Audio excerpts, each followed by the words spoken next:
Hopi contento. Começar. Aruba te queda Aruba, casa te queda casa. Dus het is algo great para por bem doen back de voetbal lokaal omdat tu cosa começar eigenlijk. Dus dat is niet meer op great. Eigenlijk met het haciendo proyecto nan cabo pa youth de Aruba.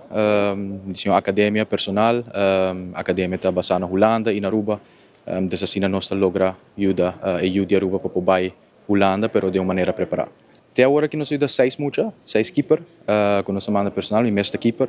Dus eigenlijk mijn school te basar op riba keeper. Dus nós logra manda seis keeper caba Holanda, dus het is algo que nós está bezig com. Maar não visa, het is great. Het is algo que I'm been back pa doen back na Aruba, pa doen back in voetbal lokaal. Met de keren trazendo jogador internacional com hunga na Zweden, Holanda, seleção de Curaçao. Het is great pa tine back na casa, anto pa por. Visa doen experiencia in jogador na, mijn leadership, pero também por apoiar ang turcoting. Me de querer sair algo que lo me se decidi pronto, depende de turcos, depende de mi performance, como me bem hunga, me de querer sair lo mais, esperar que o gente guarda para wak, com Jean-Marc jogando agora aqui, se tá riba nível para por volver hunga em seleção nacional, se tá Aruba of Curaçao, nan dosta de mi coração, me de querer e acaba amigo, por exemplo, minister Wendek Cecilia, nós está em gesprek, parti bij acaba over die sporttoerisme. Me de querer algo que apoiar 100% mirando su background com deporte, pero também mirando o projeto sportturismo que lo por impactar nos atletas diretamente, pero também via nos turismo. Mesmo coisa que o minister Gerlin Cruz, de querer é importante que é também tá bezig te puxa para o development de muito não, com o qual nos quer, no, lo qual sai me te para pé, então o comitê full-time basis na Aruba, me te querer me lo por trabalhar diretamente riba projeto aqui, pero junto com nos minister.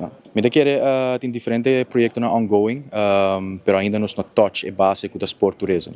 Me de querer ainda falta para concretar para o projeto para nos porrasi para impactar atletas diretamente e me de querer pronto nos lo por tres dilante para de great projects junto com o minister Wendek Cecilia e Gerlin Cruz. A ideia é para trabalhar com a Tour Fundação, again, não é somente futbolista, é para tour atleta, de sportturismo nos cria fundo na que também de nos turismo para tour atleta diretamente, dus é importante para envolver nos fundação ou nos verenigingen, como por exemplo fundação de vôlei, fundação de basquete, fundação de futebol, pero também outra fundação que sempre está buscando fundo e não nos quer por ajuda com o deporte não que está pilar na Aruba agora aqui, pero também o deporte não que falta fundo para não competir fora, pero também não pode competir internacionalmente na Aruba.